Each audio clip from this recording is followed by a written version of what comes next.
خواب کا کوئی ہے شرعی اس کا کوئی پہلو بھی ہے کہ یہ سچی جھوٹی بھی ہوتی ہے، کوئی اس کا مذہبی بھی ہے؟ ایک میں بات آپ سے عرض کر دوں کہ ہمارا ٹیلی فون نمبر جو ہے وہ اسکرین کی باٹم پہ چل رہا ہے. اگر آپ میں سے کوئی شخص جو ہے یا صاحب جو ہے اپنے خواب کی تعبیر پہ بات کرنا چاہیں تو ہمیں کال کر سکتے ہیں اور ہمارے علماء کرام آپ کا جواب دینے کے لیے یہاں بیٹھے ہوئے ہیں. جی بسم اللہ الرحمن الرحیم. بلا شبہ خواب اگر انبیاء علیہ السلام کے کہے جائیں تو وہ تو یقیناً وحی ہوتے تھے. اور قرآن مجید فرقان حمید میں اللہ رب العزت نے انبیاء علیہ السلام کے بعض خوابوں کا ذکر خود فرمایا. ابراہیم علیہ السلام کا خواب معروف ہے، انی ارا فی المنام انی اذبحک، ہماری جو قربانی ہے اسی کی یادگار ہے. بالکل. نبی کریم رؤوف الرحیم صلی اللہ علیہ وسلم سے پہلے حضرت یوسف علیہ السلام کا خواب سورہ یوسف میں اللہ نے یوسف علیہ السلام کی تعبیریں انی رأیت احد عشر کوکبا والشمس والقمر رأیتم لی ساجدین. خود نبی کریم علیہ السلام کا خواب بھی اللہ نے قرآن میں ذکر کیا. لقد صدق اللہ رسول الرؤیا بالحق. تو یہ ہیں انبیاء علیہ السلام کے خواب. وہ وحی ہوتے ہیں، وہ وحی کے طور وحی کی قسم ہوتی ہے، وہ دین کا حصہ ہوتا ہے، وہ موضوع اس سے بحث دین بھی نہیں ثابت ہوتا ہے، ہے، اس سے شریعت ثابت ہوتی ہے، وہ دین میں حجت اور دلیل بھی ہوتی ہے. ٹھیک ہے. لیکن جو امتی ہیں غیر انبیاء ہیں ان کے خواب کیسے ہوتے ہیں؟ جی ان میں نبی کریم علیہ الصلوۃ والسلام نے فرمایا کہ اب نبوت میرے بعد کوئی نہیں آئے گی جی الا المبشرات، لیکن بعض خوشخبریاں آئیں گی مبشرات خواب کی شکل میں. لیکن وہ خواب کن کے؟ آپ نے دو احادیث میں یہ ارشاد فرمایا. فرمایا الرؤیا الصالحہ جزء من 46 جزءا من النبوہ. یہ صحیح بخاری کی حدیث ہے، حضرت ابو سعید خدری رضی اللہ عنہ سے روایت ہے. آپ فرماتے ہیں کہ نبوت کے علم کے اگر 46 حصے کیے جائیں 46 تو آخری جو اس کا ایک درجہ ہے نا وہ سچا، وہ صالح خواب. خواب کی 3 اقسام ہیں، ان میں سب سے بہترین قسم وہ صالح خواب. اور دوسری تو قسمیں کون سی؟ اب وہ میں عرض کرتا ہوں. دوسری خواب، اسی جو پہلی خواب ہے نا اس کو آپ نے مبشرات سے بھی تعبیر فرمایا، اچھا الرؤیا الصالحات سے بھی تعبیر فرمایا.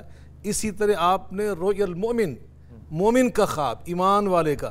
اور اللہ نے خود قرآن مجید میں بھی اس کا ذکر فرمایا الا ان اولیاء اللہ لا خوف علیہم ولا هم يحزنون الذین آمنوا وکانوا یتقون لهم البشریٰ فی الحیات الدنیا. یہ جو نا لهم البشریٰ فی الحیات الدنیا، اس کا بہت سارے علماء تفسیر نے ایک معنی یہ بھی بیان فرمایا کہ اللہ کے جو مومن بندے ہوتے ہیں، اللہ کے دوست صالح بندے ہوتے ہیں نا، وہ جب بعض اوقات سوتے ہیں تو اللہ ان کی خواب میں رہنمائی فرماتا ہے. خواب میں اللہ تعالیٰ رہنمائی فرما دیتا ہے کہ تم نے یہ کام کرنا ہے، یہ نہیں کرنا، تمہارا موقف یہ ہونا چاہیے، تمہاری پالیسی یہ ہونی چاہیے، تمہاری رائے یہ ہونی چاہیے. اللہ تعالیٰ ان کی خواب میں رہنمائی فرما دیتا ہے. استخارہ نہیں ہے، استخارہ بھی اس میں بھی استخارہ میں خواب بھی آ سکتا ہے. استخارہ کا مطلب ہوتا ہے اللہ سے خیر طلب کرنا، خیر مانگنا. لیکن یہ جو آپ خواب ذکر کر رہے ہیں یہ استخارے والی خواب نہیں ہے، یہ ویسے اللہ رہنمائی اس میں بھی ہو سکتا ہے. استخارے کی شکل میں خواب بھی آ سکتا ہے، لیکن خواب کے بغیر بھی استخارے کی صورت میں اللہ تعالیٰ رہنمائی دل میں القاء کر سکتا ہے. انسان کی توجہ ادھر ہو جاتی ہے کہ یہ کام مجھے. وہ جو بزرگوں کی کہانی ہے کہ کسی کو یہ خواب آیا یا کسی کو خواب میں آواز آئی، جی تو یہ اس کا مطلب باتیں سچ ہیں. یقیناً اس میں کوئی شک نہیں ہے کہ اللہ کے نیک بندوں کو خواب کے اندر رہنمائی ہو جاتی ہے. اب وہ جو سچا خواب ہے رہنمائی، وہ نبی کریم علیہ الصلوۃ والسلام کی جو احادیث ہیں نا ان کی روشنی میں امام ابن سیرین نے، جیسے ابھی آپ نے حضرت امام جعفر صادق کا ذکر کیا، اسی طرح امام ابن حجر العسقلانی نے، اسی طرح امام النووی نے، امام زرکشی نے، ان بہت سارے ہمارے امام ابن القیم نے، ان ائمہ کرام رحمہم اللہ تعالیٰ نے تین اقسام بیان کی ہیں. ان میں پہلی خواب جو ہے نا جب بھی ہم نے کی، اور یہ انہوں نے کہا کہ یہ اللہ کی طرف سے ہوتا ہے اور اللہ نے ایک فرشتے کی ڈیوٹی لگائی ہوئی ہے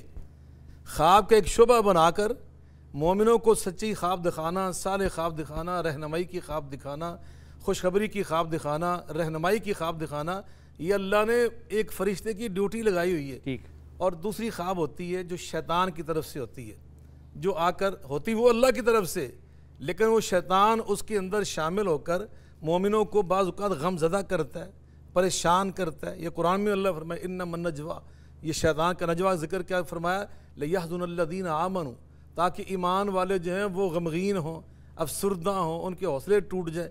تو یہ تیسرا خواب ہوتا ہے جو تیسری قسم میں عرض کر رہا تھا کہ جو انسان بعض اوقات اپنے اندر کوئی خیالات رکھتا ہے، ہم کہتے ہیں کہ وہ فلاں خواب دیکھ رہا تھا، وہ جو خواب بعض اوقات انسان تصورات کرتا ہے، اپنے نفس کا خواب ہے، تو اس طرح. اور بعض اوقات اسی کی ایک قسم ہوتی ہے آگے ضمنی اور ذیلی کہ انسان کی بعض طبیعت خراب ہوتی ہے، تو خواب مزاج بگڑا ہوتا ہے، معدہ خراب ہوتا ہے، اب کوئی چیز کھا لینے سے ہوتا ہے، جیسے ابھی آپ فرمایا کہ سمندر سے پار سمندر سے ادھر، تو بعض موسم کی تبدیلی سے بھی ہوتا ہے، حالات کی تبدیلی سے بھی چیزیں ہوتی ہیں، طبیعت و نفس جو ہوتی ہے نا اس کے زیر اثر بھی بعض خواب آتے ہیں، لیکن جس کی تعبیر ہوتی ہے نا وہ ہوتا ہے الرؤیا الصالحہ، یا وہ بعض اوقات وہ مسلمان کو بھی آ سکتا ہے رہنمائی کا خواب، اور یہاں میں واضح کر دوں کسی غیر مسلم کو بھی خواب آ سکتا ہے جس کی تعبیر ہوتی ہے، جس کی مثال خود سورہ یوسف کے اندر اللہ نے دی ہے۔